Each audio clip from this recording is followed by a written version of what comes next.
Douglas, dito na yung anak mo, dito na si Monica.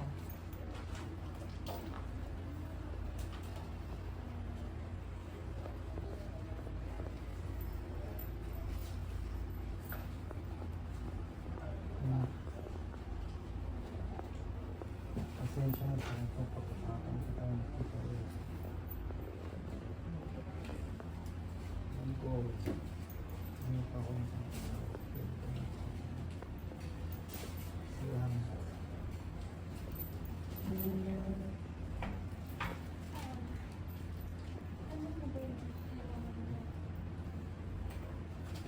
Ito. Mga gamot ng tatay mo to, hindi pa nabibili lahat to eh. At saka meron pa kaming balanse. Simula nung dinala ko tatay mo dito sa ospital